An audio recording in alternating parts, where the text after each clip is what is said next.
y quiero que vean lo siguiente de la diferencia que tenemos nosotros. Aquí quiero que vean ustedes los planos. Como en anestesia quirúrgica, los planos se distribuyen en varios, entonces para la detección rápida no nos va a servir esta tabla. Las tablas que vienen en los libros, aunque sí es bueno que ustedes la tengan, la sepan, pero aquí los planos se dividen en 4 planos. No sé si los alcancen a ver. Ahí está, 4 planos. Plano 1, plano 2, plano 3, plano 4 de anestesia quirúrgica. Ahí está anestesia quirúrgica. ¿Sí? Y es exactamente lo mismo. Las etapas y los planos, ¿no? Inducción, excitación o delirio, anestesia quirúrgica con 4 planos. Entonces, cuando queremos hacer una detección rápida, realmente no es útil, no nos van a ser útiles este tipo de textos. Por eso es importante los que se van a dedicar a cirugía o que de alguna forma tienen pensado acceder a las pequeñas especies, fauna silvestre o equinos, pues que tengan su tablita sobre todo porque en la práctica de las pequeñas especies es muy común que ustedes operen. Casi siempre en el hospital tenemos cirugías todas las semanas tenemos cirugías. Por eso es indispensable que ustedes tengan esta tablita, que la tengan ahí, que la enmiquen y que siempre la consulten cuando estén haciendo cirugía, porque es la única forma de tener una anestesia segura. Muy bien, pues vamos a concluir lo que es la anestesia general. Ya vimos anestesia inhalada con la doctora Leslie, ya vimos ejercicio. Ahora vamos a ver la anestesia local. Concluir nuestro segundo principio básico, que es la anestesia. Y para eso vamos a decir que la anestesia local, vamos a ponerlo por acá. La anestesia local se divide para su estudio en anestesia tópica o por contacto, anestesia por infiltración, anestesia por conducción o anestesia espinal. Más adelante vamos a ver cómo se divide la anestesia espinal. Ahora, los anestésicos vienen en diferentes presentaciones dependiendo para lo que se quiera utilizar. Lo podemos tener en gotas oftálmicas, lo podemos tener en ungüentos, como lo ven acá arriba en ungüentos, lo podemos tener en solución en spray o inyectable. ¿Cuál es la base química del medicamento? Bueno, pues la base química es la lignocaína, y se conoce con el nombre de gilocaína,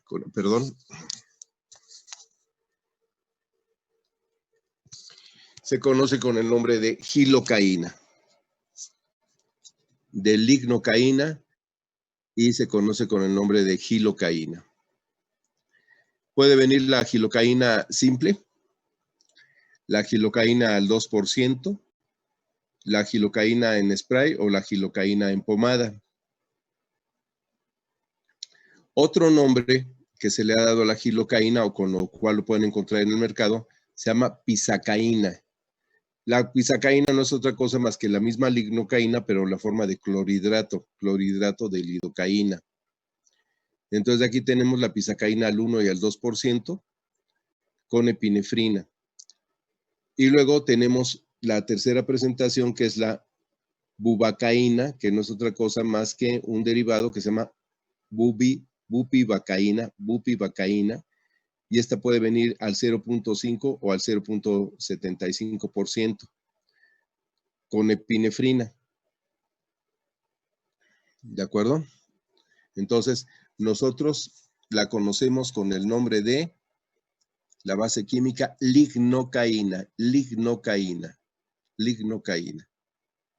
Y en esas presentaciones, generalmente la que nosotros utilizamos en el hospital es la gilocaína en spray y la gilocaína al 2%, que son las más comunes, las más utilizadas. Es lo que más utilizamos nosotros para infusiones, o la podemos utilizar para anestesias locales. Ahora, dentro de los vasoconstrictores que se utilizan, porque se utilizan vasoconstrictores con la finalidad de que la gilocaína, que la lignocaína, permanezca en el sitio para hacer el efecto, porque de otra forma, si ustedes la colocan en forma simple, esta lignocaína con el torrente sanguíneo se la va a llevar. Se la va a llevar entonces con la de que permanezca en su sitio y perdure su efecto, se utilizan vasoconstrictores. Los vasoconstrictores que se utilizan básicamente es la epinefrina, la noradrenalina o la suprarrenina. Si ustedes ven suprarrenina, es un término antiguo para denominar suprarrenina, quiere decir por arriba, o epinefrina.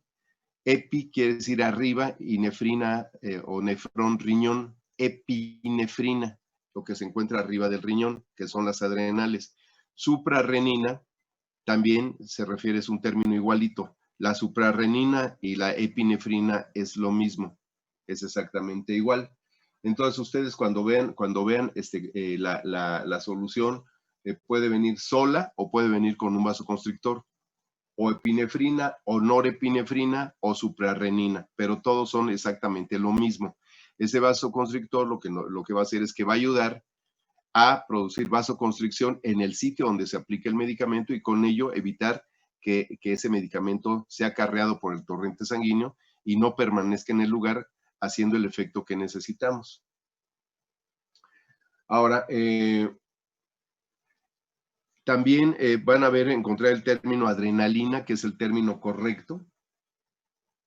Y aquí se los voy a poner. Si estamos hablando nosotros de adrenalina, ahí está, es un nombre británico que es exactamente lo mismo que epinefrina. Epinefrina se usa mucho en los Estados Unidos y adrenalina se usa mucho en el Reino Unido. Aunque fue descubierta la adrenalina como tal, ¿sí? Por otro lado, en Estados Unidos también se descubría con el nombre de epinefrina. Y la suprarrenina, pues no es otra cosa más que un quilato de la epinefrina, pero es exactamente lo mismo que la epinefrina o la adrenalina. Entonces lo podemos encontrar, la gilocaína con adrenalina, no se espanten, es el mismo término que utilizamos nosotros para denominar o para determinar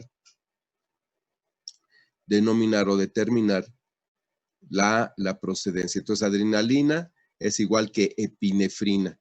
Entonces, si ustedes encuentran en el mercado la gilocaína con adrenalina, es exactamente lo mismo, es gilocaína con epinefrina. Esto para que no se vayan ustedes a decir, no, la adrenalina, porque la adrenalina nosotros la conocemos como un medicamento que nos ayuda para los paros cardíacos, es un cardiotónico.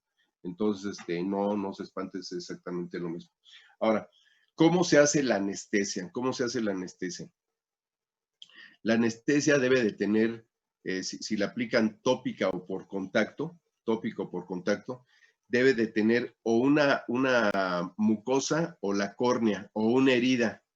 Debe haber una ruptura de la solución de continuidad de la piel, una herida para que bien por spray o por pomada se aplique el medicamento. Si no, no funciona así arriba en la piel, no va a funcionar. Puede ser empleado en la córnea. En la córnea podemos utilizar nosotros el medicamento para producir un efecto anestésico. La córnea está ricamente inervada. De hecho, cuando hay un dolor en el globo ocular, los mamíferos con el séptimo músculo retractor orbicular avientan el ojo para atrás, hacen el ojo para atrás por dolor. Y entonces la membrana nictitante se protruye. Cuando hay una membrana nictitante protruida es que algo hay en el globo ocular. Es muy común encontrar las úlceras corneales, pero pudiera ser alguna otra cosa, un cuerpo extraño, cualquier otra cosa. Muy bien. Eso es cuando la anestesia es tópica o por contacto. Entonces, tópico o por contacto puede ser por spray, un spray en una herida, puede ser por pomada, que no es muy utilizada, o puede ser por gotas corneales. Eso es tópica o por contacto. Cuando hacemos infiltración, entonces ya tomamos una jeringa, vamos a cargar nosotros la la lignocaína o lidocaína o gilocaína, o pisacaína o bubacaína, lo que ustedes consideren, la toman y se inyecta por abajo de la piel. ¿Para qué se utiliza esto? Para nodulectomías, quitar algún nodulito. Vamos a hacer una infiltración alrededor, puede ser en pirámide, puede ser en círculo. La idea es que ustedes con la jeringa, en el sitio donde van a aplicar, supongamos este es el sitio, introducen la aguja, y van con su jeringa, introducen la aguja y van ustedes penetrando la solución al momento que la sacan, la giran del otro lado, o sea, ya hicieron esta operación, la giran del otro lado, introducen y van depositando su solución cuando la sacan. De tal manera ya quedó anestesiada esta parte y esta otra parte.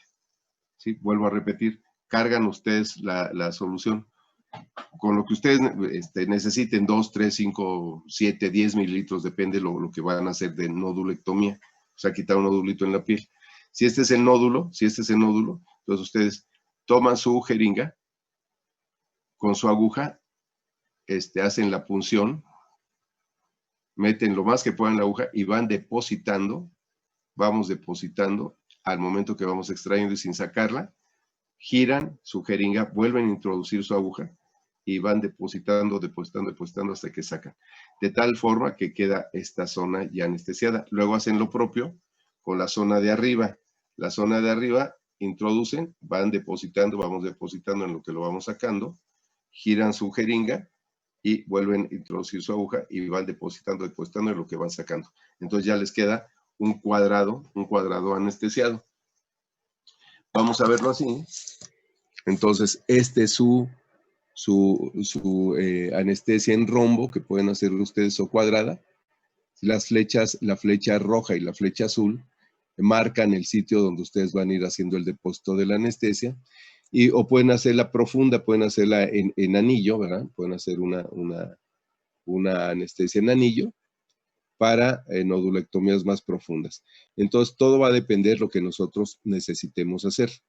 Todo va a depender de esto. Muy bien. Entonces, una vez dicho esto, va a ser entonces, esta anestesia se llama por infiltración, porque estamos infiltrando o depositando el medicamento ahí. Muy bien. Existe otro tipo de anestesia, que es la anestesia por conducción. Anestesia por conducción, que sería la tercera forma de anestesiar. La anestesia por conducción también se le denomina anestesia perineural, peri, que quiere decir alrededor de, neural, nervio, perineural.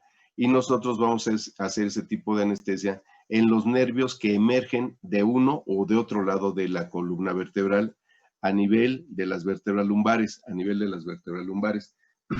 Entonces nosotros vamos a depositar alrededor del nervio. Si este fuera el nervio y mi mano fuera la columna vertebral, este es el cuerpo vertebral y aquí sale el nervio de uno y de otro lado, Entonces yo con mi jeringa voy a introducir paravertebral y voy a depositar el medicamento. Al depositarlo, el nervio va a quedar bañado del medicamento, o sea, la lignocaína. Las dosis pueden ser 5 o 10 mililitros, dependiendo. Se hace mucho en bovinos, no se hace en perros ni en gatos, se hace mucho en bovinos, en rumiantes, en bovinos, ovinos, caprinos, se hace mucho este tipo de anestesia. Para la rumenotomía, los desplazamientos de abomazo, rumenotomías del lado izquierdo, desplazamiento de abomazo del lado derecho. Y se hacen con agujas grandes, largas. De cualquier manera, aunque se bloqueen esos nervios que van a salir de los sitios anatómicos que ahorita vamos a ver, es necesario que en la piel también van a infiltrar en la piel gilocaína en el sitio de incisión, también subcutáneamente van a hacer el depósito del medicamento para poder hacer la incisión y poder accesar a los planos musculares y de ahí al rumen o al abomazo para que ustedes hagan su maniobra quirúrgica de desplazamiento de abomazo. Entonces, esto se hace así. Se están viendo cómo se realiza, ¿sí? La aguja penetra, permítanme. La aguja va a penetrar aquí como lo estamos viendo, y ahí se hace el bloqueo perineural, peri alrededor de el nervio. Lo que ven es el cuerpo vertebral y lo que ven en negro es la médula que va a tener salida en los agujeros de conjunción intervertebrales. Y entonces lo que hacemos es que se va a bloquear, van a bloquear ustedes las raíces de los nervios, las raíces dorsales de los nervios, y todo el nervio va a quedar bloqueado, como está en la ilustración. Aquí va a quedar bloqueado todo el nervio. Y lo que nosotros vamos a bloquear, bueno, pues son desde las torácicas hasta las lumbares, dependiendo del sitio donde vamos a hacer la incisión, dependiendo lo que queramos. Si T2, T3, L1, L2, L3, L4. Y esta es la zona que nosotros vamos a bloquear, que son desde los cuartos de la sobre, los cuartos delanteros, y parte de la pared abdominal, donde nosotros podemos hacer la incisión para las rumenotomías o los desplazamientos de abomazo, dependiendo del lado que vayamos a intervenir. Así pues, nosotros tenemos que la anestesia espinal se puede llevar a cabo de dos formas. Uno es la anestesia epidural o extradural fuera de la dura madre, o la anestesia subaracnoidea o subdural, donde obtenemos ya el líquido cefalorraquídeo. Para la obtención del líquido cefalorraquídeo se hace en la cisterna magna. Cuando veíamos perros, veíamos esta práctica de obtención del líquido cefalorraquídeo en cisterna magna, que es muy útil para la detección de muchos de los problemas neurológicos en los perros o los gatos. Lamentablemente, pues ya no usamos perro, pero se hacía mucho esta práctica. Entonces, aquí estamos viendo, en el caso de la anestesia, donde llegamos con la flecha roja, estamos viendo dónde vamos a acceder para llegar nosotros a hacer la anestesia epidural. Normalmente hacemos epidural, no penetramos el espacio subdural, sino hacemos la anestesia fuera de la dura madre. ¿Sí? Fuera de la dura madre, no alcanzamos ni la pia madre ni la aracnoides, porque entonces ya nos metemos en un problema.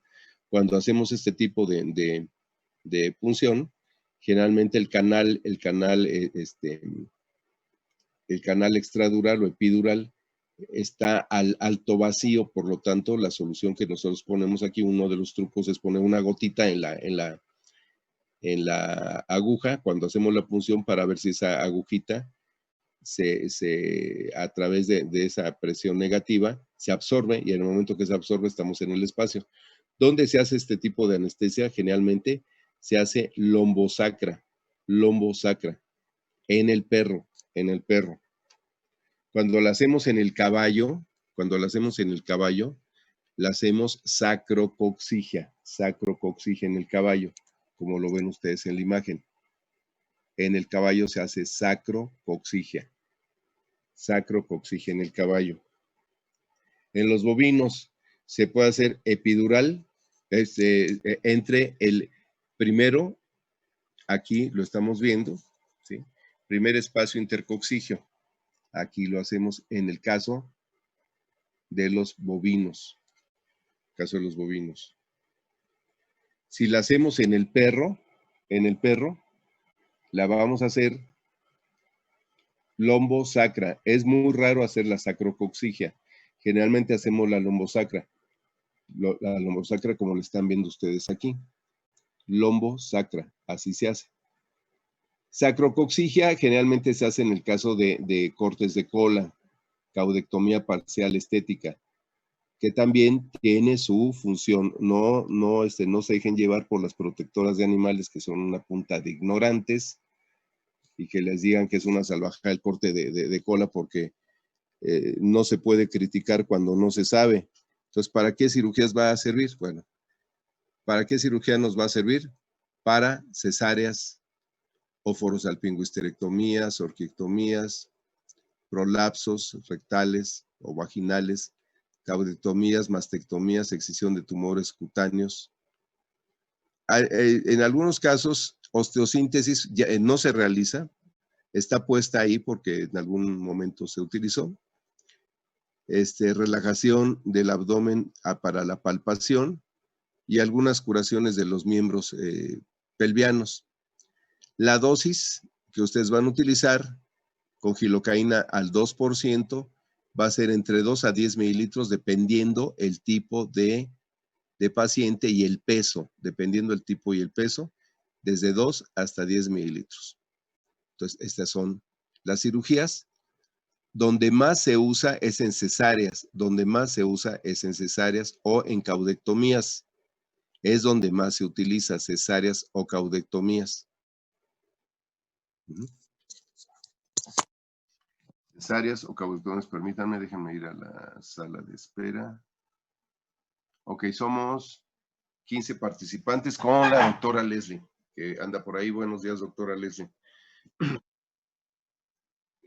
Muy bien. Entonces. Acá ando, doctora, acá ando. Muy bien, doctora, muy bien.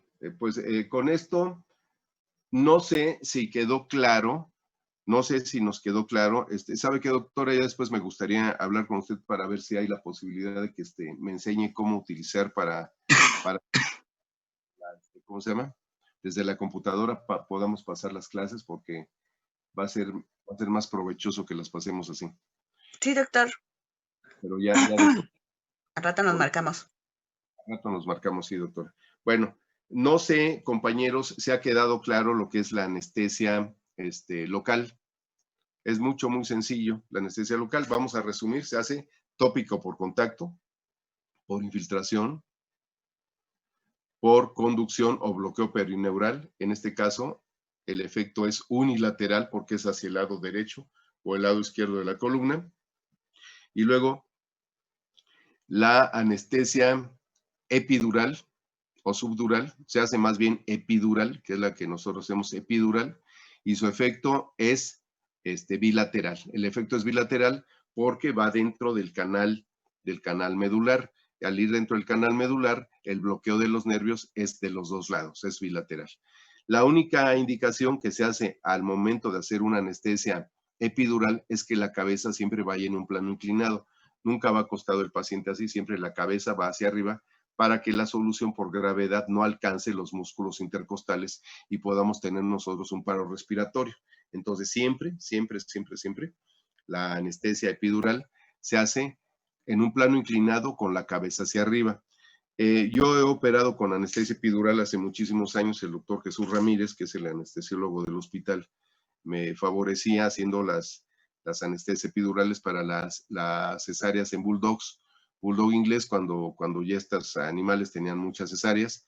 Entonces, las últimas cesáreas las hacíamos con anestesia epidural. Es molesto trabajar así, es seguro, pero es molesto. Es molesto porque el animal se está moviendo todo el tiempo, entonces no es muy práctico. El uso de los anestésicos disociativos mejoró tremendamente, por lo menos de los años 80 al año 80, 90 y hasta el año 2000, mejoró y todavía se utiliza mucho. Yo ahora, porque tengo máquina y porque mi anestesiólogo, pues o sea, no le gusta el desafío, le gusta ir más sobre seguro, pero la anestesia disociativa es una maravilla, créanmelo. Yo operé más de 25 años con anestesia disociativa, prácticamente jubilé mi máquina, y no fue sino hasta cuando me cambié al hospital, que ya los médicos que ingresaron junto con mi hijo, que pues venía del hospital de hacer la especialidad, pues volvimos otra vez a recuperar la máquina de anestesia, y ahora ya tenemos máquinas de anestesia ahí para hacer las cirugías. Pero quien domina la anestesia fija puede dominar cualquier tipo de anestesia, porque la máquina de anestesia, pues es una maravilla en realidad, sabiéndolo utilizar es una maravilla. Es una arma excelente, sobre todo porque los pacientes despiertan, dado que el metabolismo de los anestésicos inhalados es todo por vía aérea. Entonces, así como se inhala, así se exhala, y así el paciente se lava y se recupera muy rápido, a diferencia de una anestesia fija.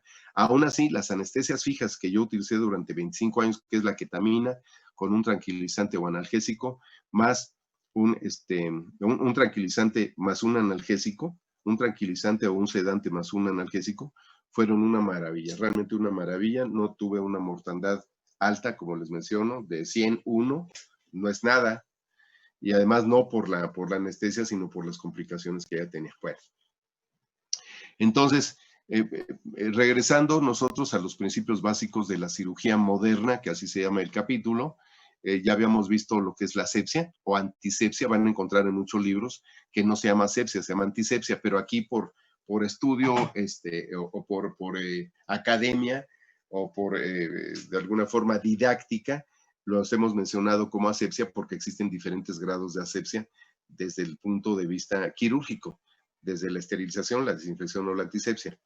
La anestesia, que ya vimos las tres partes en que se divide, la anestesia general, la anestesia local y la anestesia inhalada. Y ahora vamos al tercer principio básico. El tercer principio básico se divide en incisión, disección y hemostasis. Incidimos, disecamos, pero al momento de incidir tenemos que hacer hemostasis. Para lo cual vamos a ver nosotros rápidamente, para poder entender la hemostasis, hemo o aima, viene del griego hemo o aima, que quiere decir sangre, y estasis, que quiere decir contener. Hemostasis es la contención de la salida de sangre, la contención de salida de sangre. Vamos a ver rápidamente, ya lo ven en patología, pero lo vamos a ver aquí, porque aunado a la hemorragia existe la volemia. Si no entendemos la hemorragia y la gravedad de la hemorragia y el tipo de hemorragia, de dónde proviene la salida de esa sangre, vamos a poner en riesgo la vida del paciente. Por eso es importantísimo que podamos entender para este tercer principio los procesos de hemorragia, cómo son, para que podamos nosotros poderlos contener o parar. Y entonces nosotros vamos a ver en qué consiste la hemorragia. Bien, para la hemorragia vamos a ver este cuadrito, y este cuadrito nos está mencionando la disposición del agua corporal, tanto en un paciente lactante, ya sea macho o hembra, cuya complexión puede ser delgado, promedio u obeso, delgado, promedio u obeso. Y nosotros vamos a ver de que el agua distribuida en el cuerpo, en un paciente lactante delgado es el 80%, en un macho es el 65% y en una hembra es el 55%. Siempre los machos van a tener una distribución del agua mayor que en el caso de las hembras. En un animal promedio, peso promedio, ¿sí? Un animal, dependiendo de la raza, un peso promedio, pues va a ser del 70%, si es un lactante, si es un macho el 60% y una hembra el 50%, y si es un paciente obeso, los depósitos de agua van a ser suplantados por los de grasa, y entonces nosotros vamos a tener que la distribución de agua es menor, siendo en un lactante el 65%, en un macho el 55%, y en una hembra el 45%, esto de acuerdo al porcentaje del peso corporal. Estamos hablando en animales. Esta distribución del agua es vital para que nosotros podamos entender o contener los procesos de hemorragia. Para la distribución del agua, ya en el cuerpo, la distribución del agua es muy importante saber que el agua, en la parte amarilla, vamos a ver que el agua va a estar dispuesta en 3 compartimientos. Si ustedes ven la banda azul, son 3. Si ustedes ven la banda amarilla, son 2. En la banda amarilla, hablando del porcentaje, en un perro promedio, el porcentaje del peso corporal, en un perro promedio, el líquido intracelular siempre va a estar dentro de la célula. Fuera de la célula se llama líquido extracelular. Por eso dice en el cintillo amarillo LIC, que es líquido intracelular, y en el cintillo también amarillo del lado derecho van a ver LS, líquido extracelular. El líquido extracelular a la vez se divide en dos compartimentos más, que es el líquido intersticial y el líquido plasmático, que es el que más nos interesa desde el punto de vista quirúrgico. Aún así, si estamos hablando nosotros que el 60% del porcentaje del adulto del peso corporal, regresándonos nosotros a esta diapositiva, ¿no? Que habíamos visto que el promedio es de 60, si nuestro promedio es de 60, entonces nosotros tenemos que de ese 60%, el 40% va a ser líquido intracelular, que va a tener la mayor cantidad del 40%, y el restante va a estar distribuido 3/4 partes del líquido intersticial y solamente 1/4 parte del plasma, lo cual implica que en porcentaje sea el 15% intersticial y el 5% plasma, solamente el 5% plasma. Ajá. Es decir, ya hablando en porcentajes, de un 100% del agua corporal, 2/3 partes las va a secuestrar, por así decirlo, el agua corporal, 2/3 partes, el líquido intracelular, y solamente 1/3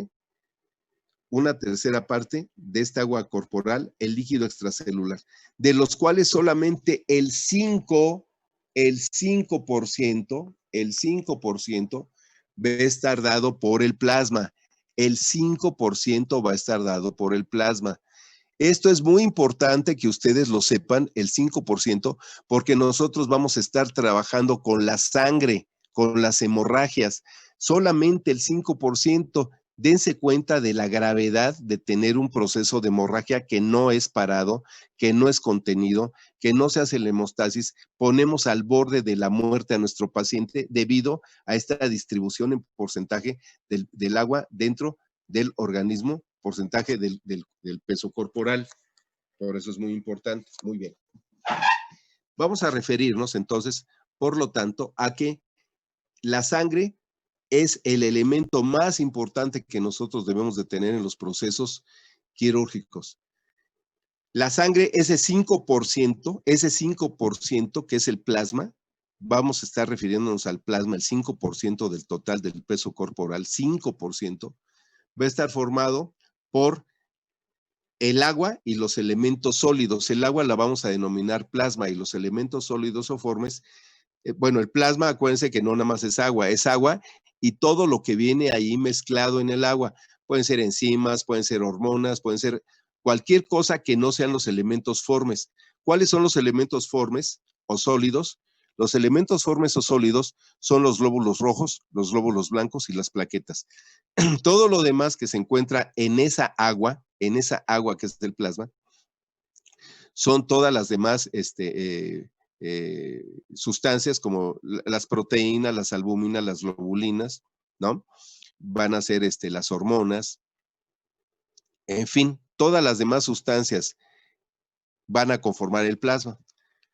Y quiero mencionarles que de este 5%, ahora de este 5% lo vamos a hacer el 100%. Si nosotros de ese 5% hacemos un 100%, el 78% de ese 100%, de ese 5%, el 78% es agua y el 22% son elementos sólidos. El 78% es agua. O sea, si estamos hablando de un 5%, estamos hablando prácticamente que de ese 5%, si lo dividimos nosotros, ese 5%, el 78% es agua. O sea, 3/4 partes de ese 5% es agua. 3/4 partes. Es decir, es aproximadamente 3.75 a 3.80% es agua de esa sangre. Es agua, lo cual complica más la situación en las hemorragias que vamos a ver. Por lo tanto, quiero que vean este cuadrito. Este cuadrito es muy importante. Aquí vamos a ver la resistencia al flujo. La resistencia al flujo. Cuando nosotros tenemos la distribución de esta sangre, este 5% del agua que representa en el cuerpo, ese 5% lo vamos a volver a dividir. Ese 5% del peso total del animal lo vamos a dividir y vamos a decir que ese 5% ahora es el 100% de la sangre que está contenida en el cuerpo. De ese 100%, el 55% es venoso, el 10% es arterial y el 35% está distribuido entre el corazón, el pulmón y la red capilar. ¿Dónde está la mayor cantidad de sangre? La sangre es venosa. El 55% del total del 5%, la sangre es venosa. Solamente el 35% se va entre el corazón, el pulmón y la red capilar. Y exclusivamente una muy pequeñísima fracción, que es el 10% de sangre arterial. Si estamos hablando nosotros que el 5% del peso total del cuerpo de un humano o de un animal, el 5% está en el plasma, solamente el 10% de ese 5%, el 10% de ese 5% es sangre arterial, es sangre arterial.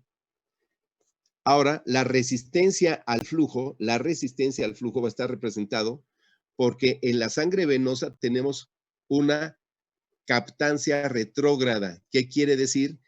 Que las válvulas de las venas van a hacer que existan en esta red de vasos un volumen mayor, pero con una presión menor. A eso se llama captancia retrógrada. A diferencia de las arterias tienen una resistencia anterógrada que va a estar representada por una mayor presión, pero un menor volumen. Una mayor presión, pero un menor volumen. ¿Sí se comprende esto, compañeros? ¿Me están siguiendo acá? ¿Sí comprenden lo que estamos viendo?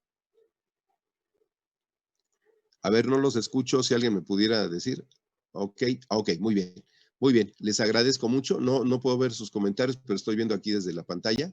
Bien, entonces, tenemos nosotros que las hemorragias, las hemorragias más difíciles de contener o de parar y las que son vitales son las hemorragias arteriales, más que las venosas, más que las capilares.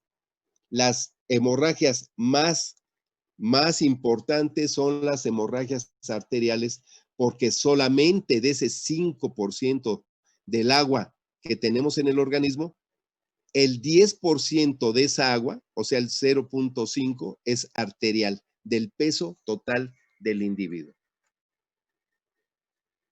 Así pues, nosotros debemos siempre tomar en cuenta cuando vamos a dar a un paciente, lo vamos a hacer, le vamos a hacer firmar una hoja, un contrato para que pueda ser intervenido, debemos también referirnos a los grados de deshidratación, porque esto nos va a marcar ya una tendencia sobre lo que tenemos que hacer previo, o sea, a una anestesia, a una cirugía, o sea, durante un acto quirúrgico y después de una cirugía, dependiendo los grados de deshidratación que ustedes ven aquí, siendo del 4% leve, del 6% moderada, ya del 8% severa y ya del 10 al 15% está en estado de choque.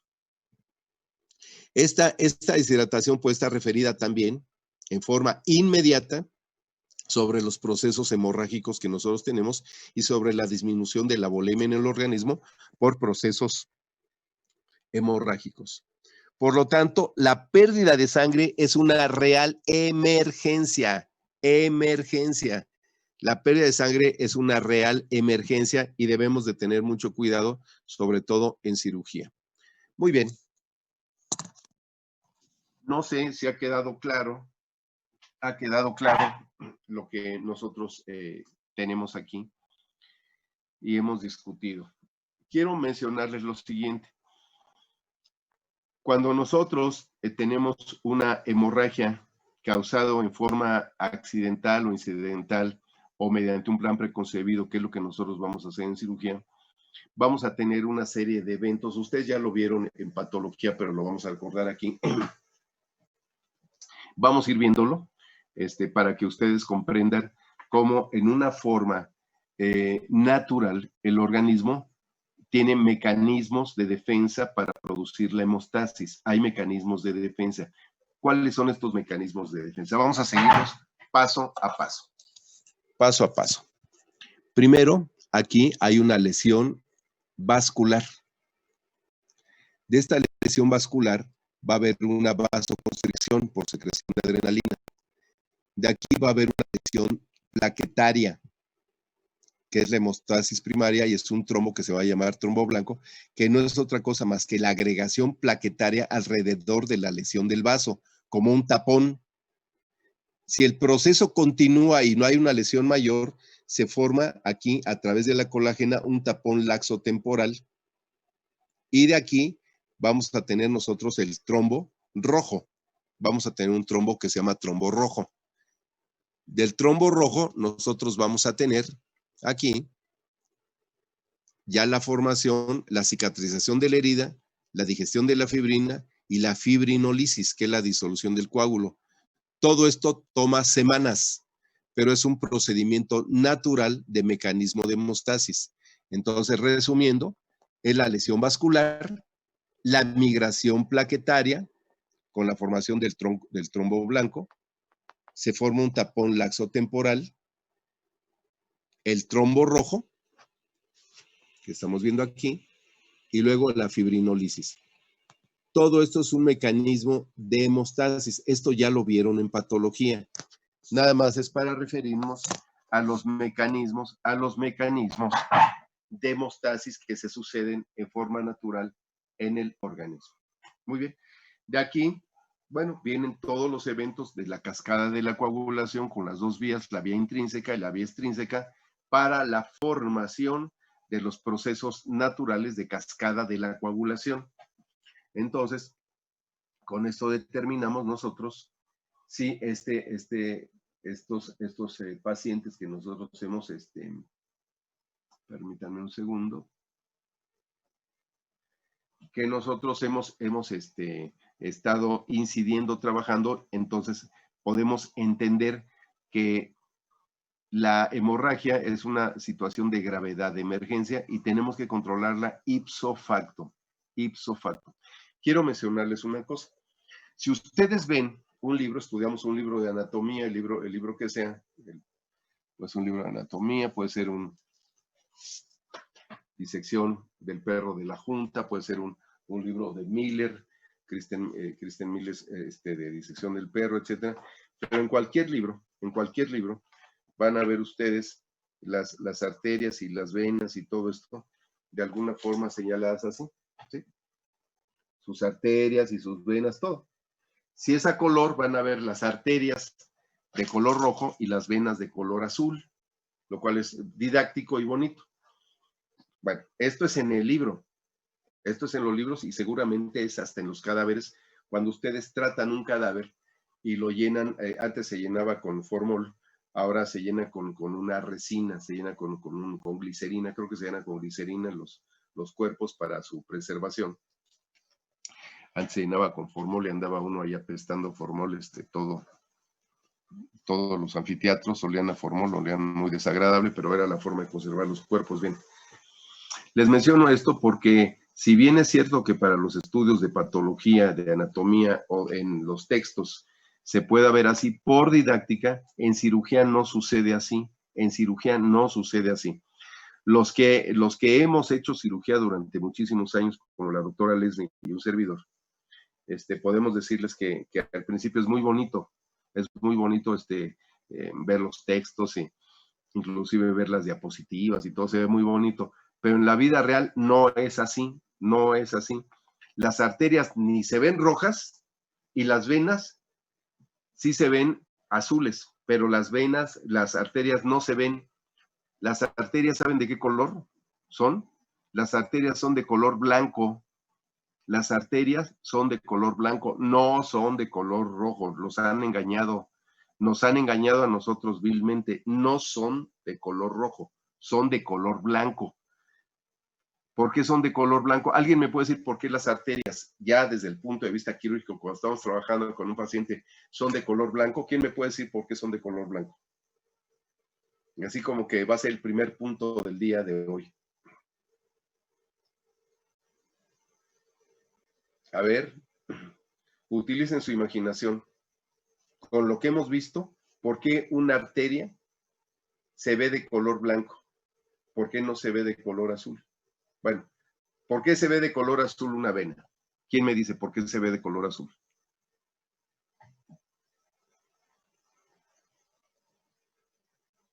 Lo acabamos de ver ahorita en la Por el tipo captada. de sangre que tiene, o sea, que está poco oxigenada. Sí, ¿quién habló? Eli Herrera. Sí, doctora. Sí, efectivamente, Eli. Primero por el tipo de sangre, que es una sangre no oxigenada, es una sangre con CO2, por eso se torna de color azul. ¿Y por qué se ve? ¿Por qué se ve una vena y no se ve una arteria? ¿Por qué se ve? O sea, sí está bien su razonamiento, pero ¿por qué una vena se ingurgita y una arteria no? ¿Por qué se Porque llena las una? venas son más delgadas No, que... ¿quién me dice? Hay un puntote para el día de hoy. ¿Quién me dice? Porque son más superficiales. No, no, al lado de una vena siempre va una arteria. Entonces es tan superficial una vena o una arteria como profunda. Puede ser superficial o profunda una arteria y una vena, es lo mismo. Una arteria, al ladito de la arteria va una vena, siempre, siempre. A ver, ¿quién me dice por qué en una cirugía sí se ven las venas y no se ven las arterias? Ya, Eli ya dijo que se ven por la sangre que no está oxigenada, esa es una.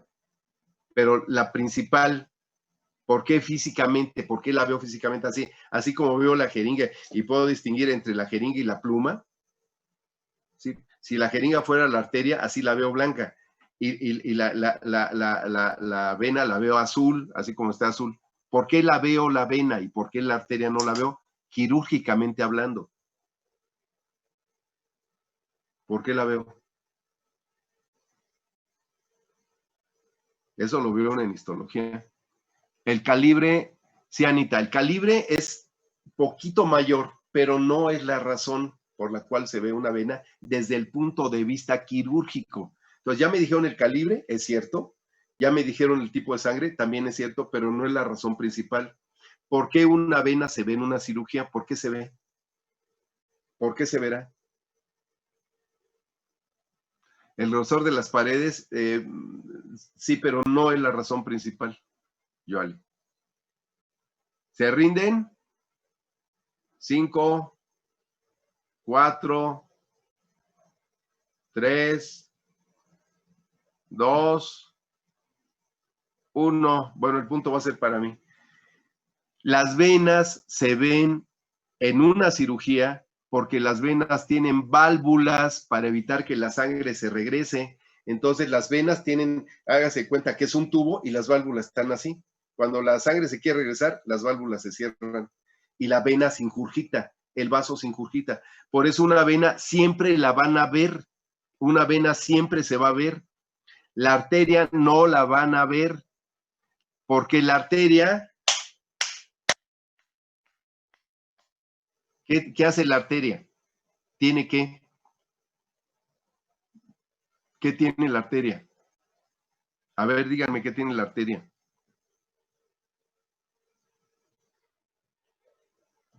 ¿Qué hace la arteria? ¿La arteria tiene válvulas? ¿Sí o no? A ver, compañeros. No, muy bien, Angélica. ¿Qué es lo que hace la arteria? ¿De dónde a dónde lleva la sangre? ¿Y qué tipo de sangre? ¿De dónde a dónde las arterias llevan la sangre? ¿De dónde a dónde llevan las arterias la sangre? A ver, compañeros. Buenos días. Hacia el cuerpo, ¿no? Hacia las distintas Del partes del cuerpo. corazón hacia el cuerpo, del corazón hacia el cuerpo. ¿Y a través de qué se traslada la sangre? ¿Nada más se queda así solita la sangre o a través de qué? ¿Qué hace el corazón? ¿Qué hace el corazón para llevar esa sangre arterial? ¿Está parado el corazón?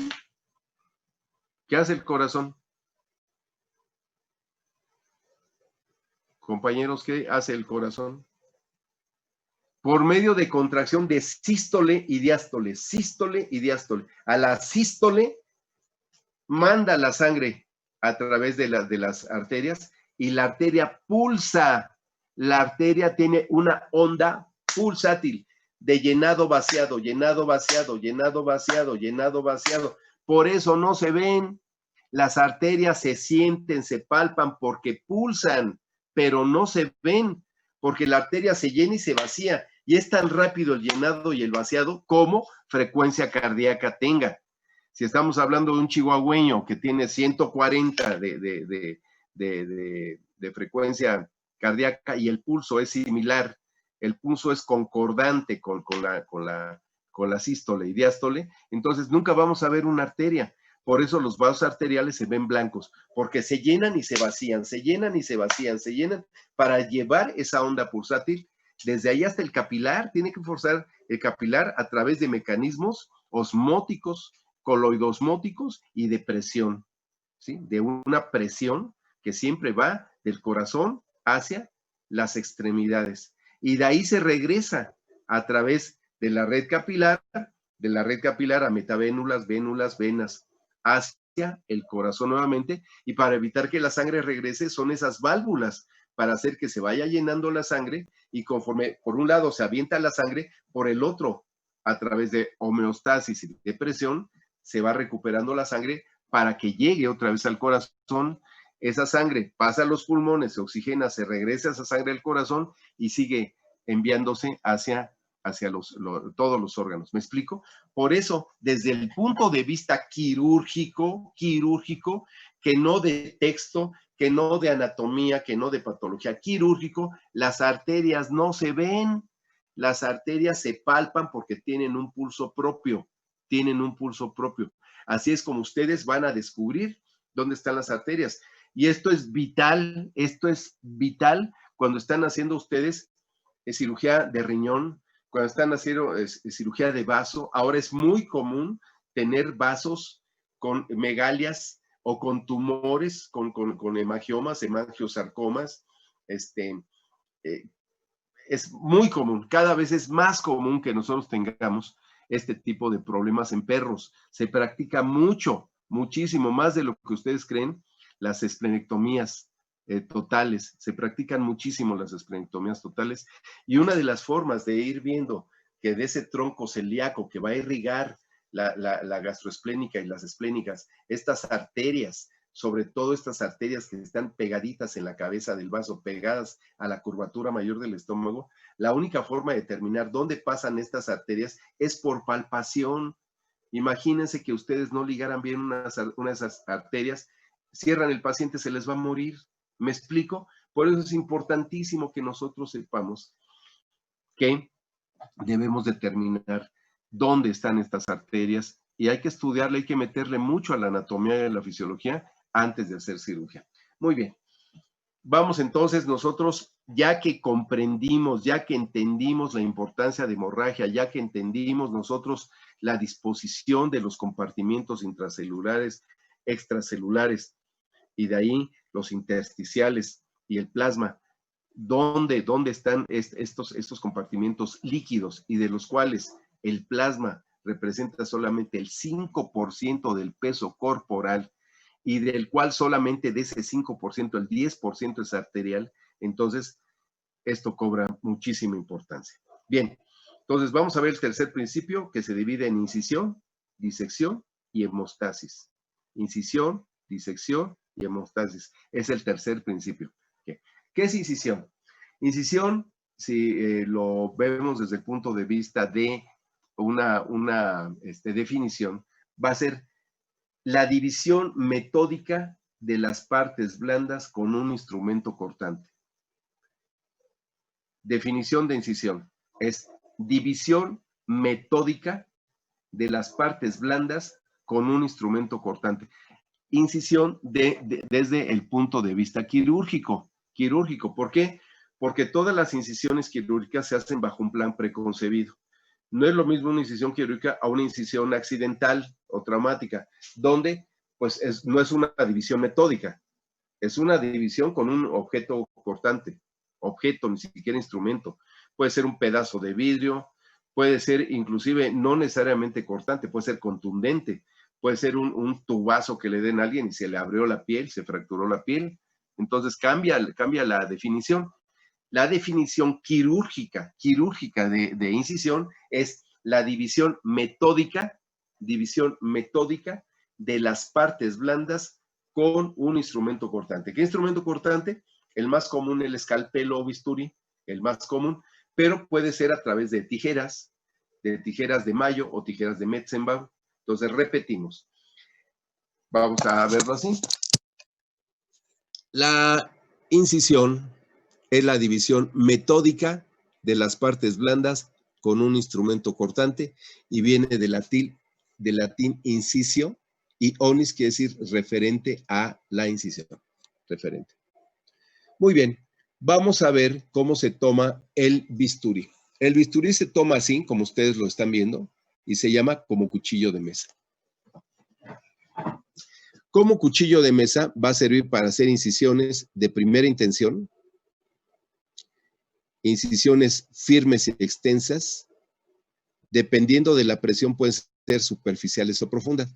Si nosotros hacemos una presión mayor sobre nuestro dedo índice, va a ser profunda. Si no ejercemos una presión sobre el dedo índice, va a ser superficial. Entonces, como cuchillo de mesa, nos va a servir para incisiones de primera intención, que son las incisiones primarias con la cual yo voy a aperturar la cavidad abdominal o la cavidad torácica, cualquier cavidad. Son firmes y extensas. Puede ser desde el gifoides hasta la sínfisis pubiana. Pueden ser cortas como yo lo deseo. Si es una incisión cráneo umbilical o caudo umbilical, entonces la extensión la voy a dar dependiendo del plan preconcebido, lo que me esté diciendo, el libro, de lo que yo tengo que llegar a incidir para una cavidad. Según la presión superficial o profunda. Entonces, es la primera forma como se toma el bisturí, como cuchillo de mesa. La segunda forma, como arco de violín. Como arco de violín me va a servir, así como lo ven ustedes, como si ustedes han visto algún concierto, han ido a la Sala Nesa o a Bellas Artes, a cualquier lado, van a ver que no nada más los violinistas, sino los que tocan el violonchelo, el cello o inclusive el bajo, ¿verdad? Van a tomar el arco lo van a tomar así, lo van a sujetar así. Fíjense bien, ahora si no pueden ir a la Sala Nesa, pasan en el canal de la UNAM, pasan todos los domingos a las 12 del día los conciertos, véanlos, son muy interesantes esos conciertos. La última fue Tosca de Giacomo Puccini, se la recomiendo, muy buena obra. Muy bien, pues este arco de violín van a sujetar y todo el peso del bisturí va a caer sobre el tejido que ustedes van a cortar. Entonces van a hacer movimientos y van a hacer incisiones muy suavecitas para fascias, para separar fascias, incisiones superficiales. El peso del bisturí es usado al cortar. El peso del mango y de la hoja del bisturí, o sea, el escalpelo, es utilizado para recaer sobre el tejido y hacer cortes. Poco a poquito van haciendo cortes para separar los tejidos, sobre todo las fascias. La tercera forma de tomar el bisturí es como lápiz, como lo están viendo aquí, como un lápiz. ¿Para qué nos va a servir esto? Vean cómo el canto de la mano que estamos viendo aquí, el canto de la mano, que es el canto de la mano, va a estar apoyado en una superficie y solamente con la punta de la hoja vamos a hacer cortes o incisiones cortas, incisiones superficiales o poco profundas, incisiones limitadas e incisiones firmes. Para esto sirve tomarlo como lápiz. Incisiones cortas, delimitadas, superficiales y firmes. ¿Me expliqué? Ahora, esa es la tercera forma. Vamos a ver la cuarta forma. La cuarta forma es como grafío, como lo están viendo aquí, como grafío. Como grafío lo utilizan los dibujantes o los arquitectos para hacer los planos, para hacer los trazos de los planos. Así es como lo toman. Se llama como grafío. Véanlo bien, vean bien la mano cómo se toma como grafío. ¿Para qué nos va a servir? Para hacer ojales, para que nosotros hagamos un ojal y en ese ojal metamos las tijeras y ampliemos la incisión. Un ojal es como si fuera donde ustedes insertan el botón de una camisa. Está por un lado el botón y por el otro lado está el hoyito donde meten el botón. Ese hoyito se llama ojal. Nosotros vamos a hacer ojales como grafío, incisiones precisas, limitadas y profundas, porque así vamos a penetrar un tejido para luego seguirnos con las tijeras en el momento que aperturamos un ojal. Y la quinta forma como vamos a tomar nosotros el bisturí, permítanme, se me está apagando el teléfono. Ay, permítanme. Muy bien. Discúlpenme. La quinta forma va a ser como asta bandera. Los que han sido abanderados, ¿sí? Vamos a tomar como asta bandera, así. Lo podemos empuñar. Ahorita les enseño la otra forma. Lo podemos empuñar así, dándole la presión con el índice, o lo podemos empuñar, ahorita les enseño cómo, para hacer incisiones circulares en las amputaciones. Se utiliza como incisiones circulares, incisiones fuertes, ideales para amputaciones, así se utiliza, para amputar. Muy bien. Entonces,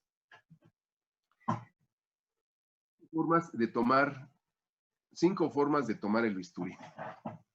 A ver, permítanme un segundo. Somos 15 participantes, lo cual es pues un número que no llega al total de nuestros alumnos del grupo, pero les agradezco los que estén aquí. Hago votos porque se sumen todos los demás compañeros y no pierdan el semestre. Bien, entonces hay 5 formas de tomar el bisturí. Como cuchillo de mesa, para hacer la incisión primaria. Como arco de violín así. Si estamos haciendo una incisión, el arco de violín hace esto.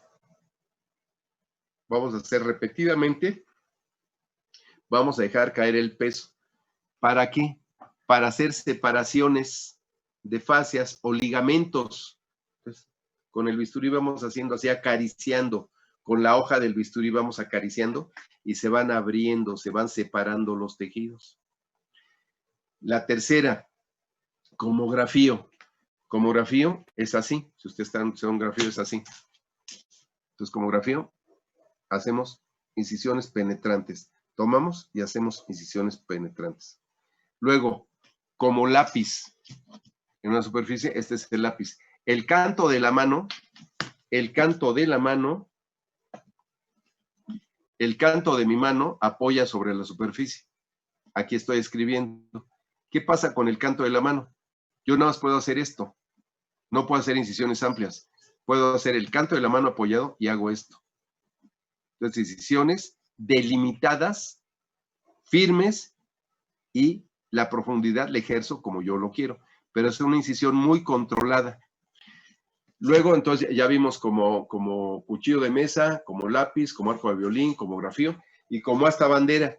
Realmente el asta bandera se toma así, se empuña así el asta bandera. Así se empuña. Bueno, y nosotros podemos tomar así y hacer el corte así como asta bandera, así. Lo único es que ahora lo modificamos como asta bandera así para tener mayor presión para las amputaciones. Entonces tomamos el bisturí así, lo empuñamos toda la palma y la mano así empuñado, le damos presión y hacemos el corte para hacer presión. O si no, tomamos empuñado el bisturí así como asta bandera así, el bisturí, y hacemos así el corte circular. El corte circular. Entonces tenemos las 5 formas de tomar el bisturí. Dependiendo la forma de tomar el bisturí, va a ser el tipo de incisión que voy a hacer, la profundidad, la extensión y la precisión que yo voy a tener con esas 5 formas de tomar el bisturí. ¿Alguna duda hasta dónde vamos ahorita? ¿Sí? Entonces eso es la incisión. La incisión. Muy bien, Angélica, gracias. Muy bien. Vamos a ver ahorita, muy bien, Elizabeth. ¿Todo bien? Ok, ¿todo bien? ¿Todo bien? ¿Alguna duda? No, bien. Gracias, Brian. Muchas gracias. Bueno, vamos a seguirnos con el siguiente concepto. Dijimos incisión. ¿Qué más dijimos? Incisión. El tercer principio es incisión. Disección. Disección, muy bien, le agradezco. Y hemostasis. Vamos a ver disección. ¿Qué es disección? La disección viene también del latín dissectio, y onis quiere decir relativo a la disección. Cuando vean onis, la terminación onis, que es latín, quiere decir referido a. Es como un pleonasmo. Entonces, viene de dissectio, del latín dissectio, y quiere decir división y separación metódica de las partes y órganos del cuerpo para el estudio de su disposición y demás caracteres anatómicos. Más que nada, disección es dividir y separar. Dividir y separar. Eso quiere decir disección. Vamos a ver la definición para que la tengan ustedes a la mano. Entonces, viene disección del latín dissectio, y onis referido a, y no es otra cosa más que la separación metódica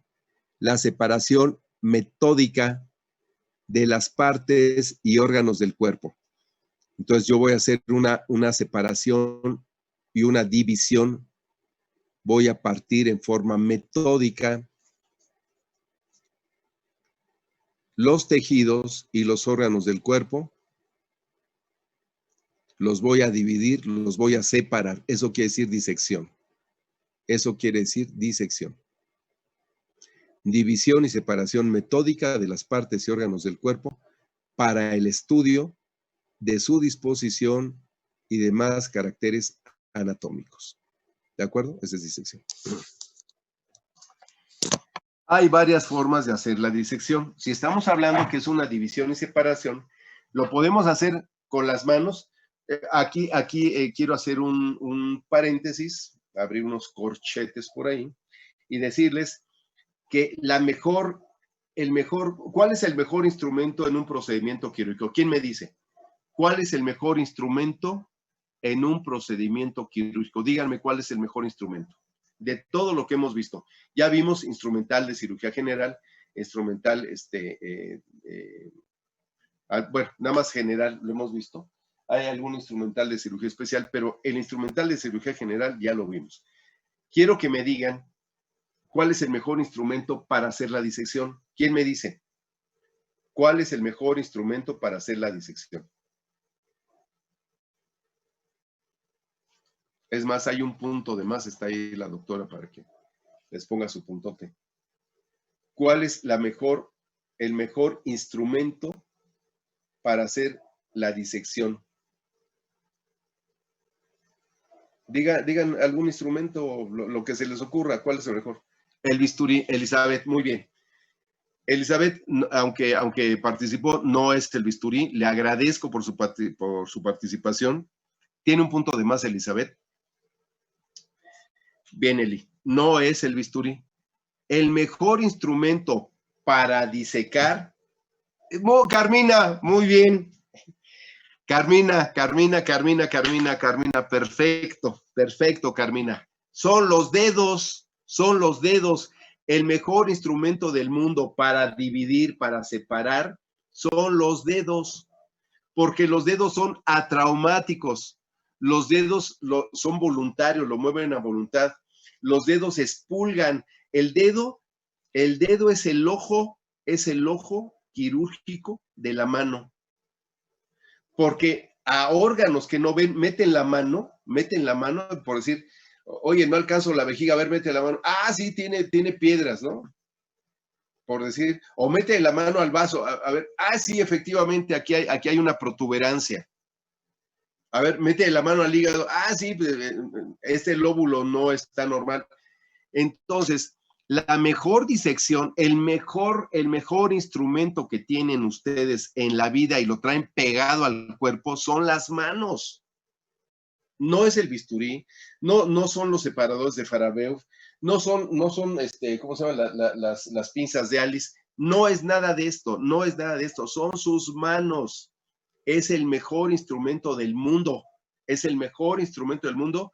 y ya lo traen pegado, ya es parte de ustedes, es el accesorio de ustedes, es el mejor amigo el mejor amigo del cirujano son los dedos, son las manos, sin importar el tamaño de sus manos. Hay cirujanos que tienen unas manotas enormes y son excelentes cirujanos. Y hay médicas que tienen manos pequeñas y son extraordinarias las manos. Entonces, sus manos son sus mejores aliadas. Los dedos, una separación que ustedes hagan de una cavidad, meten los dedos y jalan, separan la cavidad, no produce hemorragia, no produce hemorragia. Un bisturí sí, unas tijeras también, pero los dedos pueden manipular, separar órganos, desprender, pueden desprender la fibrina, las adherencias que se han producido en una siguiente cirugía. Ustedes pueden hacer una cesárea, 2 cesáreas, 3, 4, 5 cesáreas. Yo he hecho hasta 6 cesáreas en una misma perra. 6 cesáreas. Y cuando entran es un choque, todo está pegado. Porque, pues obviamente, los órganos sufren. Y en las serosas del órgano, ¿sí? A través de procesos hemodinámicos, ¿sí? De difusión, sale esta proteína que es la fibrina, ¿no? Se vuelve fibrinógeno y se pegan, hay adherencias, entonces hay que desprenderlas. Los tumores cavitarios que llegan a dilatarse y producir en la serosa un adelgazamiento, tienen la disposición de sacar estos elementos formes y producir fibrosis, fibrina. Y entonces esa adherencia hay que despegarla. No la despeguen con el bisturí, es una salvajada, ni tampoco con tijeras, cuando se puede con tijeras, pero lo ideal es con los dedos. Para arrancar el ligamento ancho del útero cuando se hace una oforosalpingohisterectomía, con los dedos, siempre con los dedos. Entonces, la disección es la división y separación metódica porque lo estamos haciendo dentro del punto de vista quirúrgico. Por eso les digo la disección de las partes del cuerpo, que son los tejidos y los órganos, para el estudio de su disposición y demás caracteres anatómicos. La disección se puede utilizar con tijeras. ¿Cómo se utiliza con tijeras? A ver, vámonos por unas tijeras.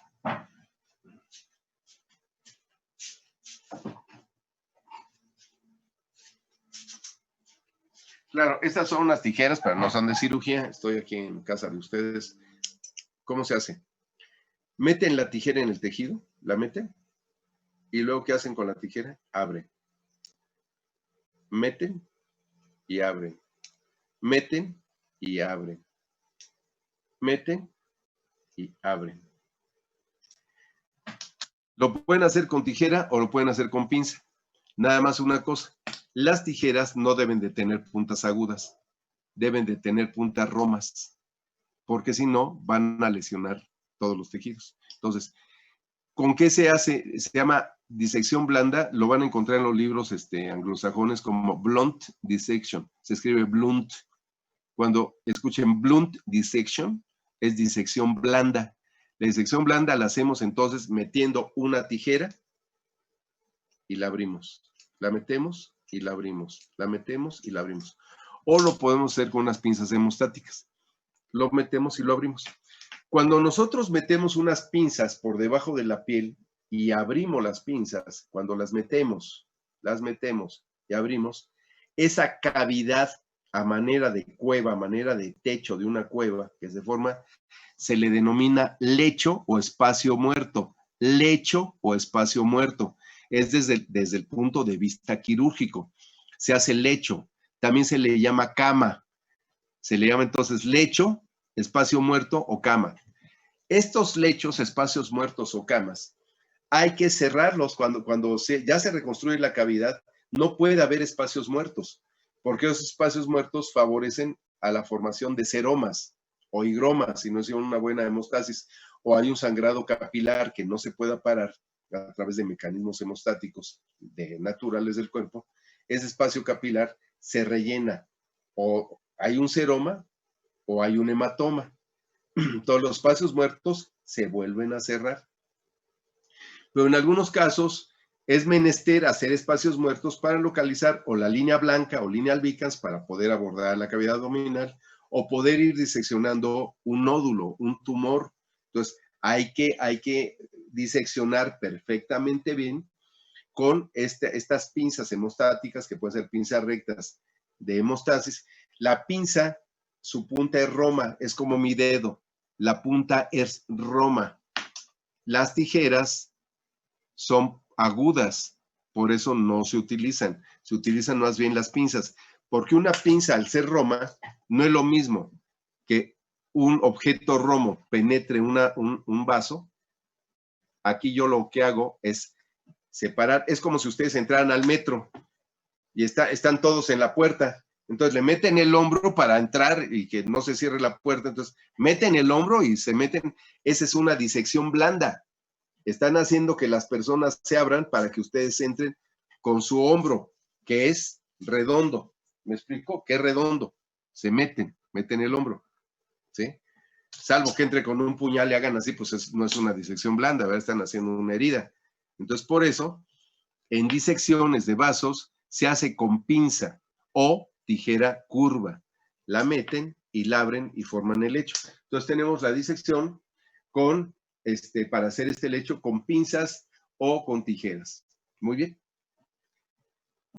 La disección se hace también con los dedos. Pueden separar con los dedos, ir separando, cortando con los dedos, con sus dedos. Y aquí hay dos cosas que quiero que vean. Miren. Cuando utilizan un bisturí, al hacer el corte con el bisturí, la hoja del bisturí viene al alto carbono. El bisturí, siendo de acero inoxidable, una vez que utilizan esa hoja, pierde el filo, de inmediato pierde el filo. Y se empieza a oxidar. Una hoja de acero inoxidable se oxida. Todos los metales, de hecho, se oxidan. Pero pierde el filo porque el filo viene al alto carbono. Y ese filo es capaz de cortar terriblemente un vaso y producir una hemorragia. Cuando ustedes utilizan unas tijeras, aunque sus bordes son cortantes de una tijera, al momento que cierra la tijera, si yo hago esto y cierro la tijera, corto, al momento de cortar, las mismas arcadas de las tijeras hacen que el tejido se meta.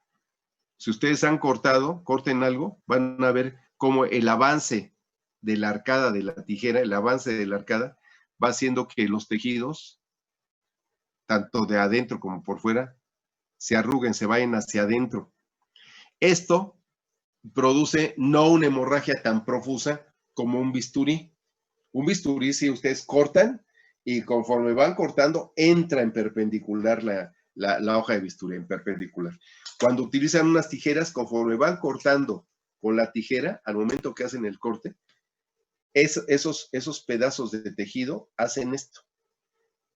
Y por decirlo, la hemorragia es menor. La hemorragia de una tijera al corte es menor, mientras no lleven un vaso grande, ¿verdad? Pero cortando piel y abriendo piel con una tijera, van a tener menor hemorragia que con un bisturí. Ustedes utilizan un bisturí para la piel, de inmediato tienen una hemorragia. Ustedes amplían, hacen un ojal con bisturí y amplían con tijeras, el sangrado es mínimo. Sí hay sangrado, pero es mínimo. Porque en el corte hacen que se invagine los tejidos. ¿Me explico? Son detalles muy microscópicos, muy pequeñitos, que a veces no se aprecian, pero tenemos hemorragias más cruentas, por así decirlo, con una navaja de bisturí que con unas tijeras. Muy bien. Eso cuando van a diseccionar, hay que aperturar, hay que abrir y hay que diseccionar. Ahora nos vamos dentro de este tercer principio a la siguiente división. Entonces dijimos incisión, disección y incisión, disección y Hemostasia. hemostasia. Muy bien. Muy bien. Yoali, los que mencionaron. Muy bien. Hemostasia. ¿Qué es la hemostasia? Hemo viene de aima, que quiere decir ¿qué?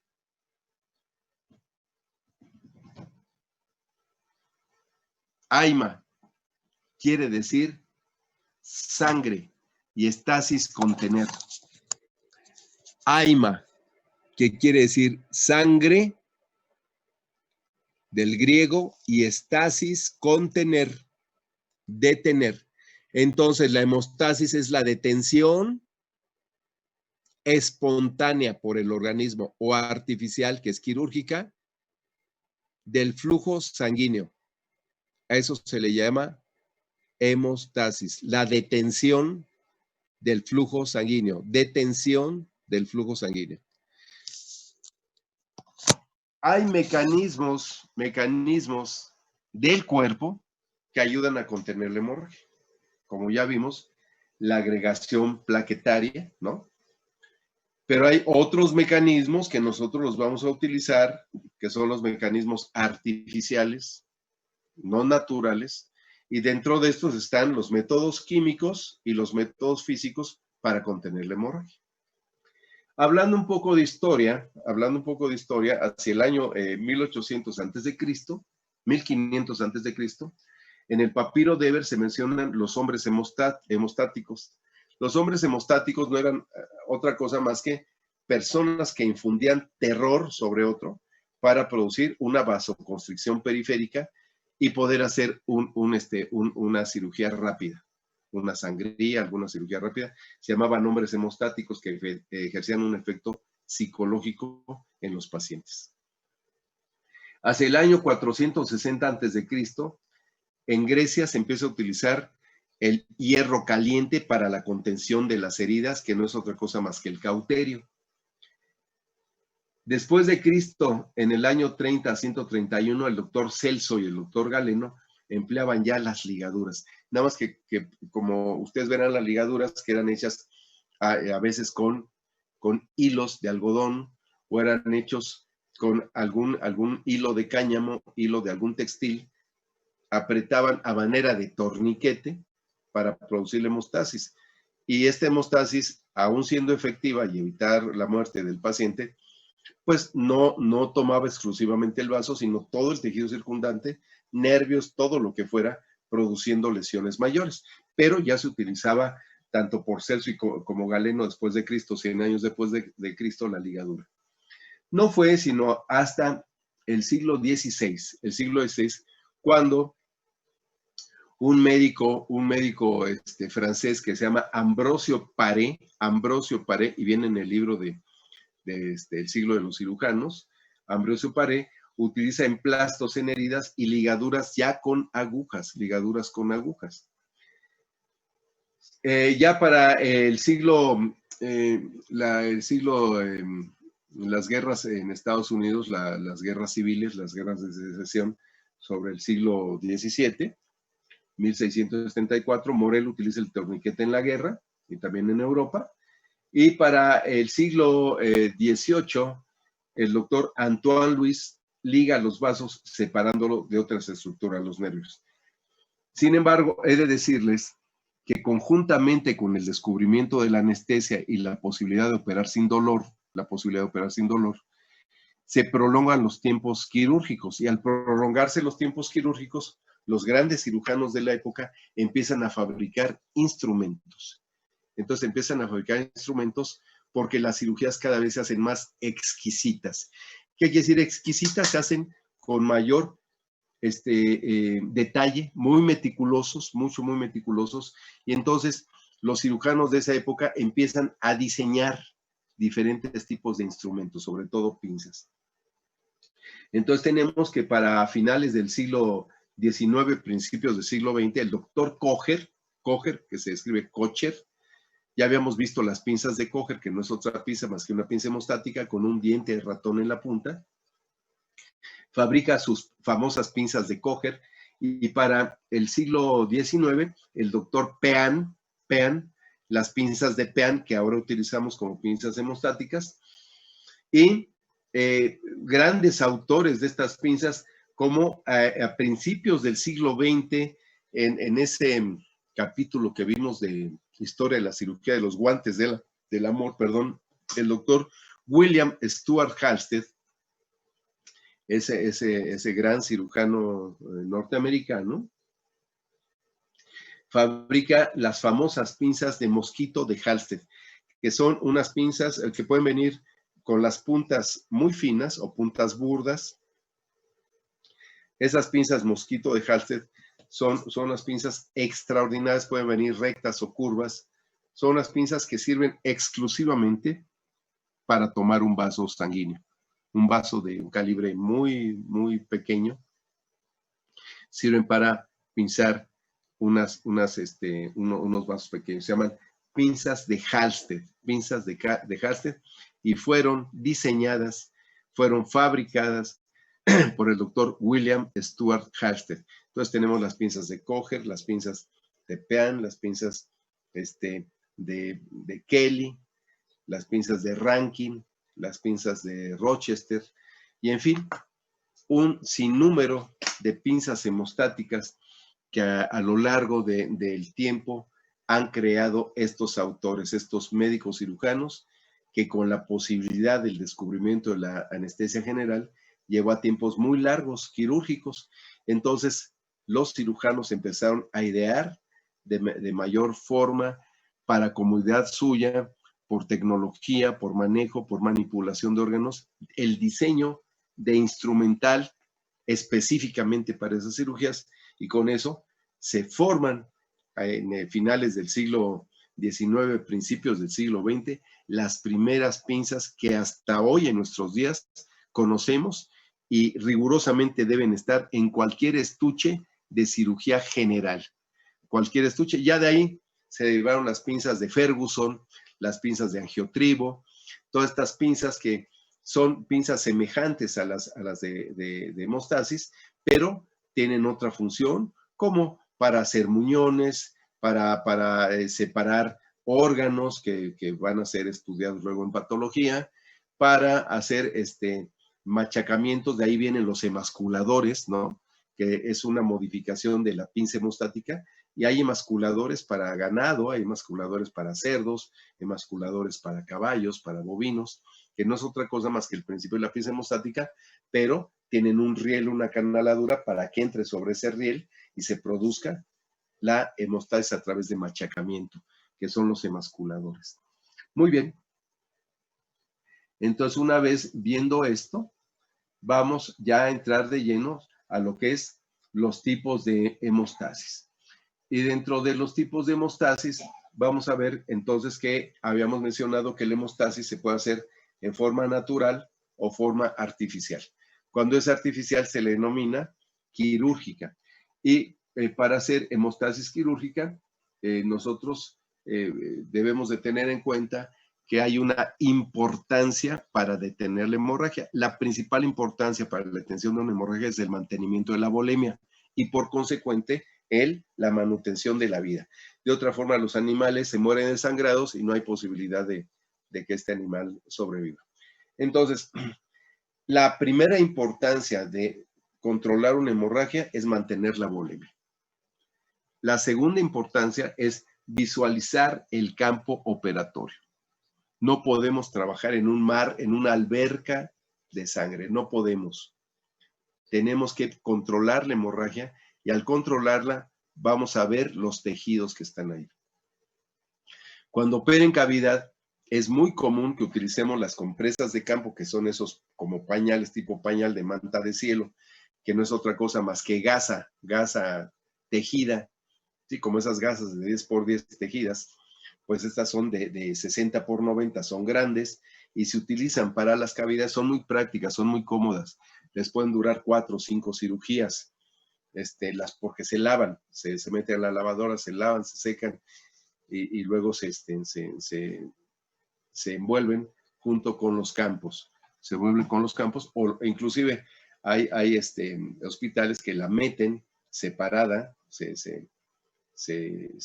esterilizan por separado, o bien pueden venir inclusive dentro de la charola instrumental, pueden traer una compresa o de los campos, que es como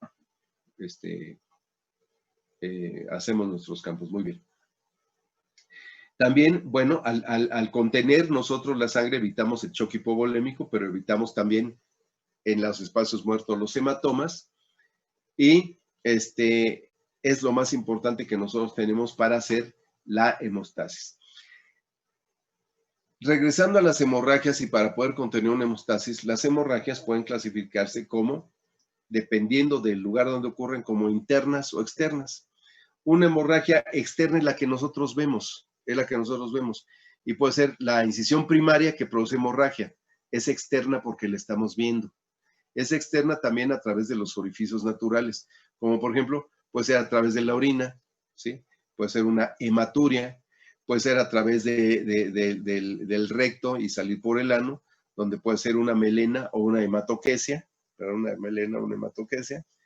puede ser a través de la boca o de la nariz, una epistaxis o una hemoptisis, puede ser a través del oído, una hemorragia a través del conducto del oído. Entonces, eso se denomina externo. O pueden ser internas, que no las vamos a ver, pero las vamos a intuir. ¿Alguien me puede mencionar algún signo clínico de alguna hemorragia interna? Que nosotros vemos al paciente, llega al consultorio del hospital y decimos, este trae una hemorragia interna. ¿A quién me puede decir cómo podemos sospechar? Muy bien, un hematoma, muy bien, Angélica. No vemos la hemorragia afuera, pero ya vemos a través de la piel la colección de sangre. ¿Qué otro signo clínico puede haber si no es un hematoma? Que sea una hemorragia, una cavidad. ¿Cómo podemos saber que hay una hemorragia, una cavidad? Las mucosas pálidas, muy bien, Elizabeth, muy bien, mucosas pálidas, pulso débil, temperatura baja, el animal está frío, no hay pulsos periféricos, se está chocando. Si le pasan un ultrasonido, ahí vemos colección de líquido fuera de los espacios, lo que se llama en ultrasonografía derrame, podemos ver derrame. Y también en una radiografía vemos derrame, vemos líquido colectado, vemos una imagen como vidrio esmerilado en toda la cavidad torácica o abdominal, o vemos el corazón suspendido en el líquido, ¿verdad? Donde debe haber, ¿cómo se llama? Una imagen negra a través del aire que penetra en el tórax. Cuando no vemos ese aire, vemos el corazón flotando, ¿no? Entonces podemos predecir una hemorragia a través de la radiografía, una hemorragia torácica, o bien abdominal, en una radiografía se ve como vidrio esmerilado, o pasamos el ultrasonido y vemos en el ultrasonido derrame, vemos derrame entre los tejidos. Así se diagnostica una hemorragia interna. Temperatura, pulso, ultrasonografía, si no tienen ultrasonógrafo o radiografía, pulsos, temperatura, mucosas, ¿sí? Entonces así diagnosticamos una interna. De acuerdo al tipo de aparición, al tiempo de aparición, podemos tener hemorragias primarias, que son al momento, se están rasurando y de repente, chin, se sangra, esa es una hemorragia primaria. ¿Sí? Hemorragias intermedias que ocurren dentro de las primeras 24 horas. Es el ejemplo clásico de hacer una óforosalpingoesterectomía, lo operan hoy y en la noche ya se murió por una mala ligadura. Recuerden ustedes que cuando un paciente está bajo una anestesia, sus constantes, su frecuencia cardíaca y respiratoria, se abaten. Si tenía una frecuencia respiratoria, un gran danés de 100, una frecuencia de 100, 120, durante una anestesia tiene una frecuencia cardíaca de 60, 70, 80. Baja su frecuencia cardíaca. ¿Qué pasa cuando el paciente resucita, regresa, se revierte la anestesia? El corazón empieza a bombear. Su sístole cada vez más fuerte, sístole, diástole, y empieza a bombear la sangre. Y al bombear la sangre llega hasta donde ustedes hicieron el muñón, donde hicieron la ligadura. Si este es el vaso sanguíneo y su ligadura le hicieron a este nivel, la ligadura se va a botar. Por eso las ligaduras hay que hacerlas lo más abajo para dejar el vaso y que esta sangre que golpetea no bote la ligadura. Inclusive hacer 2 o 3 ligaduras, no hacer una sola ligadura. Hacer siempre 2 o 3 ligaduras en los vasos de gran calibre. Los vasos de gran calibre o que llevan una presión 100, 110 milímetros de mercurio y teniendo una presión impresionante, ¿no? Por ejemplo, después de una OSH, las arterias ováricas o las arterias uterinas que tienen una presión directa en la aorta caudal, una ligadura puesta o mal puesta o floja, va a hacer que se bote. Se va a botar la ligadura cuando el paciente resucita y al botarse la ligadura se va a morir. Este es el ejemplo clásico que de acuerdo al tiempo de aparición se clasifica en intermedias, que es dentro de las primeras 24 horas. Entonces ya tenemos al momento cuando hacen la incisión primaria o se corta, o una herida accidental, un apuñalado, una persona que se corta con algún objeto punzocortante. Intermedias en una cirugía. Secundarias después de 24 horas. Hemorragia secundaria. Por ejemplo, un animal se cae de un primer piso, lo llevan a una clínica o a un hospital y el médico dice, no, no tiene nada, ¿no? O las personas que son atropelladas. De repente alguien se atraviesa y ¡pum! El camión le pega y lo bota ya 20 metros. El cristiano se levanta, se sacude y sigue caminando. Esas personas o esos animales que tienen traumatismos, han sido traumatizados, deben de pasar en observación mínimo 72 horas. 72 horas. Todo paciente que sea traumatizado debe permanecer hospitalizado 72 horas mínimo, porque se pueden morir. Esos pacientes que llegan a un consultorio y no hay atención hospitalaria y que le dicen, no, no tiene nada, a ver, lo reviso, no hay su temperatura, no hay sangrado por orificios naturales, su temperatura está bien, sus pulsos son llenos, su frecuencia cardíaca está bien, sus mucosas están rositas, váyase a su casa, al otro día se muere. ¿Por qué? Porque el cuerpo, ya habíamos dicho, el 60% mínimo es agua, y cuando son cachorritos, hasta el 80%, el 75-80% de un cachorro es agua. Del 75% del porcentaje de su peso al 80% en un animal lactante, en un cachorro, es agua. En un adulto es el 60%. Bien. ¿Cómo funciona el cuerpo? Independientemente que el cuerpo funcione a través de cargas eléctricas, funciona a través de la mayor parte del peso, que es agua. Ustedes han aventado una piedra en un río. ¿Qué es lo que pasa cuando avientan una piedra en un río? ¿Qué es lo que sucede? ¿Quién me dice? ¿Han visto el efecto de aventar una piedra al agua? ¿Qué sucede? ¿Quién me dice?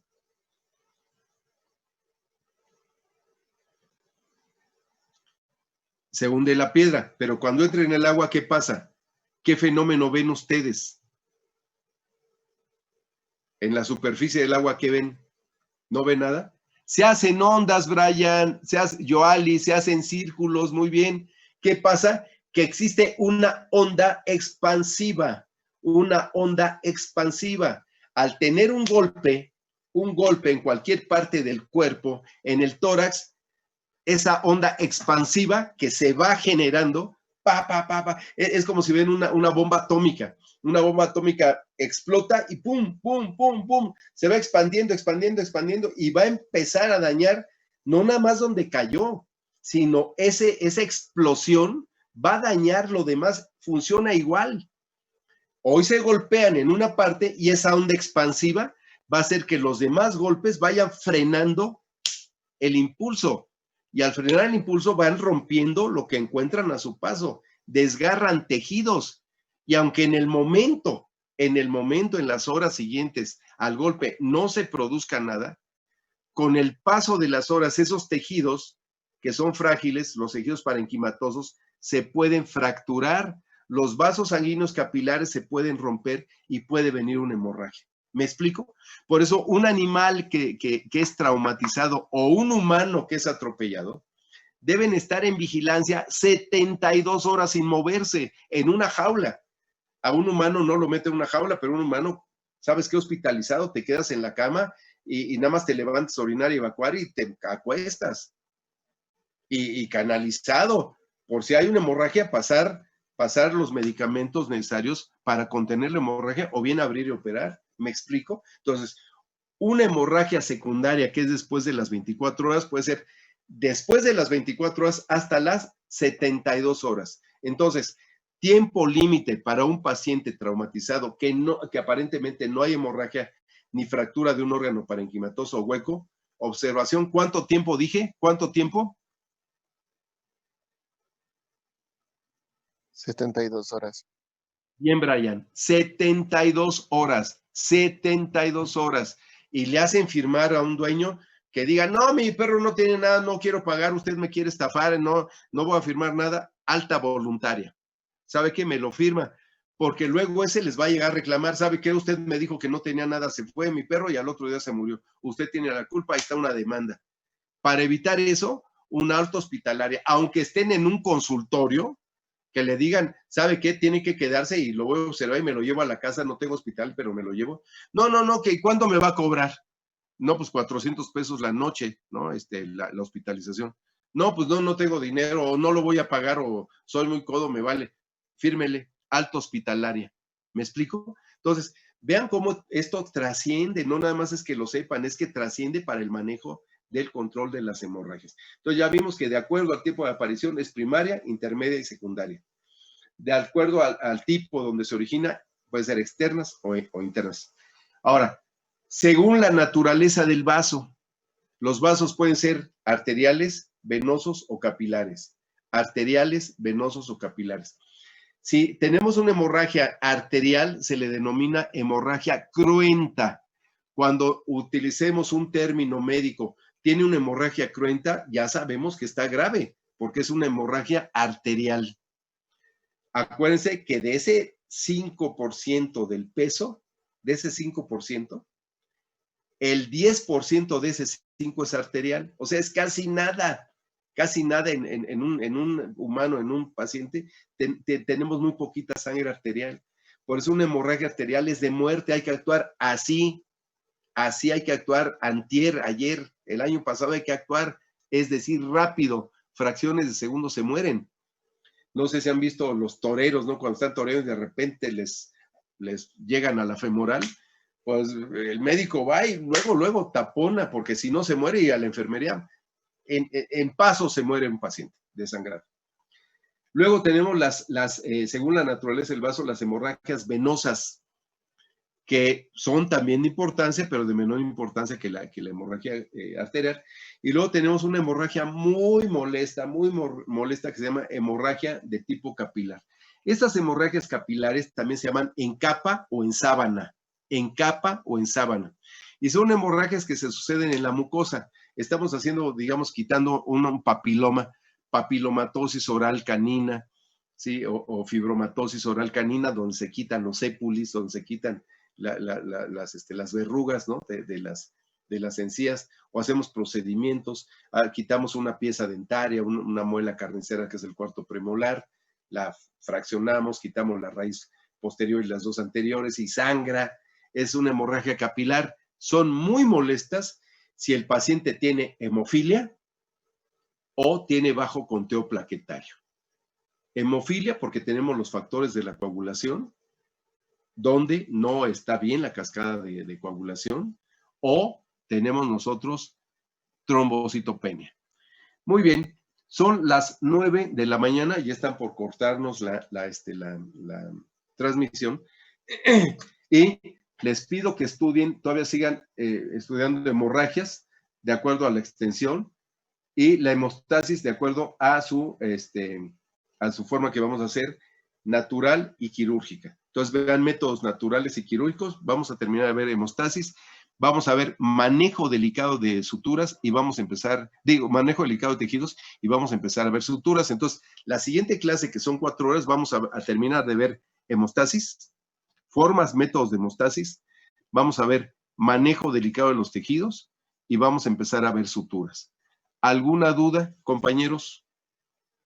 ¿Alguna pregunta? ¿Entendieron la clase? ¿Les gustó la clase?